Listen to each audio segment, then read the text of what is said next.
Car ଶୁଭ ସକାଳ। ଆଜିର ମଞ୍ଚ କଥାରେ ଗୋଟିଏ ଗୁରୁତ୍ୱପୂର୍ଣ୍ଣ ପ୍ରସଙ୍ଗଟି ଅତ୍ୟନ୍ତ ଗୁରୁତ୍ୱପୂର୍ଣ୍ଣ।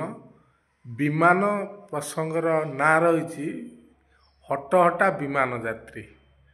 ଆପଣମାନେ ଏଇ 2-3 ଦିନ ହେବ ଦେଖୁଥିବେ ବିମାନ ବନ୍ଦରରେ ଯେଉଁଭଳି ଭାବରେ ବିମାନ ଯାତ୍ରୀମାନେ ହନ୍ତସନ୍ତ ହେଉଛନ୍ତି, ଦୁଃଖ କଷ୍ଟ ଯନ୍ତ୍ରଣାରେ ଯେଭଳି ଛଟପଟ ହେଉଛନ୍ତି। ଯଦି ଆପଣ ଦେଖିବେ ଗୋଟିଏ ଗୋଟିଏ ଭିଡ଼ିଓ ସୋସିଆଲ ମିଡ଼ିଆରେ ଆସୁଛି, ଯଦିଓ ଏହାକୁ ଗୁରୁତ୍ୱପୂର୍ଣ୍ଣ ପ୍ରସଙ୍ଗ ମନେ ନ କରି ଆମର ଗୋଦି ମିଡ଼ିଆ ଏହାକୁ ଦେଖାଉନାହିଁ, କାରଣ ଏହା ଉପରେ କୌଣସି ଡିବେଟ୍ ମଧ୍ୟ କରୁନାହିଁ। ଆମର ମିଡ଼ିଲ୍ କ୍ଲାସ୍ ଯେଉଁମାନେ ମଧ୍ୟମ ଶ୍ରେଣୀ ବର୍ଗର ଲୋକ, ସେମାନେ କିଭଳି ଭାବେ ବିମାନ ଯାତ୍ରୀ କିଭଳି ଭାବେ ହନ୍ତସନ୍ତ ହେଉଛନ୍ତି, ସୋସିଆଲ ମିଡ଼ିଆରେ ଯଦି ଆପଣ ଏହି ଭିଡ଼ିଓ ଦେଖିଥିବେ ଆପଣ ଜାଣିପାରିଥିବେ। ଯେମିତି ବିମାନ ଯାତ୍ରୀମାନେ ଯେମିତି ବସ୍ଷ୍ଟାଣ୍ଡ କରିଦେଇଛନ୍ତି, ବିମାନ ଏୟାରପୋର୍ଟକୁ ଯେ ବର୍ତ୍ତମାନ ବସ୍ଷ୍ଟାଣ୍ଡରେ ପରିଣତ ହେଇଛି। 2-3 ଦିନ ହେଲା ଅଚଳାବସ୍ଥା ଲାଗି ରହିଛି। କେବଳ ତଦନ୍ତ ନିର୍ଦ୍ଦେଶ ଦେଇ ଭାରତ ସରକାର ଯେମିତି ହାତ ଉପରୁ ଟେକି ଦେଇଛନ୍ତି, ତାଙ୍କର ଆଉ ଯେମିତି କିଛି କରିବାର ଶକ୍ତି ସାମର୍ଥ୍ୟ ସତେ ଯେମିତି ନାହିଁ, ଯାହା ଆହୁରି କଷ୍ଟ ଯନ୍ତ୍ରଣାକୁ ଆହୁରି ବଢ଼େଇ ଦେଇଛି। ଆପଣଙ୍କୁ ମୁଁ କହୁଛି, ଆପଣମାନେ ଗୋଟିଏ ତଥ୍ୟ, ବର୍ତ୍ତମାନ 2000ରୁ ଉର୍ଦ୍ଧ୍ୱ ବିମାନ ବର୍ତ୍ତମାନ ବାତିଲ ହୋଇସାରିଲାଣି। 2000 ଉର୍ଦ୍ଧ୍ୱ ବିମାନ ଆଉ 3 ଲକ୍ଷରୁ ଅଧିକ ଯାତ୍ରୀ ବର୍ତ୍ତମାନ ସୁଦ୍ଧା ପ୍ରଭାବିତ।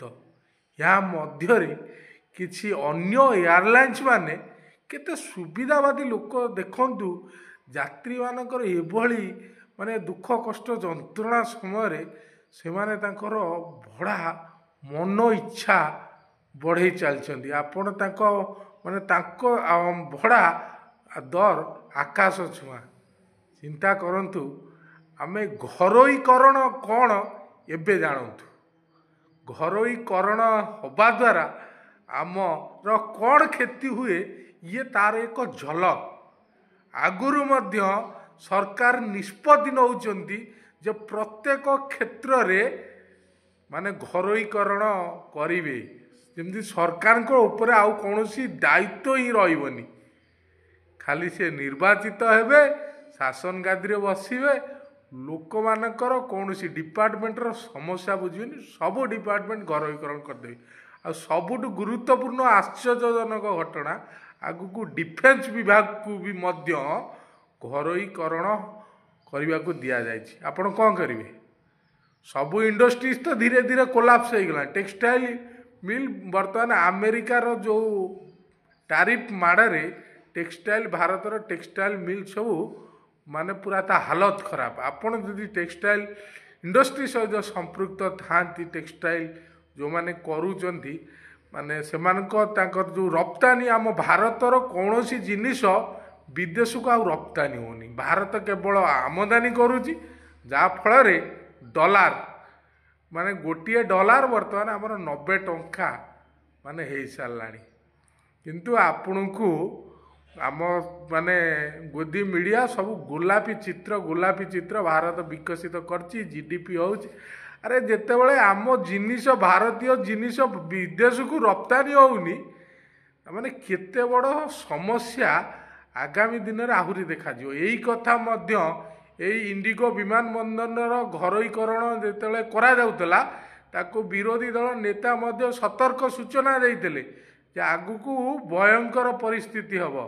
ଏଇ 2-3 ଦିନ ହେଲା ଆପଣମାନେ ଦେଖୁଥିବେ ଯେଉଁଭଳି ଭାବରେ ବିମାନ ଯାତ୍ରୀମାନେ ହନ୍ତସନ୍ତ ହେଉଛନ୍ତି। ଆପଣ ଥରେ ସେ ସୋସିଆଲ ମିଡ଼ିଆରେ ସେ ଭିଡ଼ିଓ ଦେଖନ୍ତୁ। ଆଉ ସବୁଠୁ ଦୁଃଖର କଥା, ଏତେ ବଡ଼ ଗୁରୁତ୍ୱପୂର୍ଣ୍ଣ ପ୍ରସଙ୍ଗ, ମିଡ଼ିଲ୍ କ୍ଲାସ୍ ଲୋକ, ମଧ୍ୟବିତ୍ତ ଲୋକ, ଯେଉଁମାନେ ସର୍ବାଧିକ ଟ୍ୟାକ୍ସ ଭାରତ ସରକାରକୁ ଦେଉଛନ୍ତି, କିନ୍ତୁ ତାଙ୍କର ଦୁଃଖ ସମସ୍ୟା ଯନ୍ତ୍ରଣା ବିଷୟରେ ଜଣାଇବାକୁ ଆମ ମେନଷ୍ଟ୍ରିମ୍ ମିଡ଼ିଆ ପାଖରେ ସମୟ ନାହିଁ। କାହାର ସମାଧାନ କ'ଣ, किभଳି यार समाधान हो पार कि माने तार प्रतिकार कौन एसबू विषय देखा माने ता पाखे समय नहीं। आपण मैंने चिंता करूँ, आपण मैंने सावधानता हूँ, आपण मैंने सचेतन हूँ, वास्तवता भारतर चित्र विषय जानतु, सत न्यूज देखु एवं आपण राष्ट्रप्रेमी हूँ, देशप्रेमी हूँ, समाज प्रेमी हूँ, गाँ प्रेमी हूँ। जय हिंद।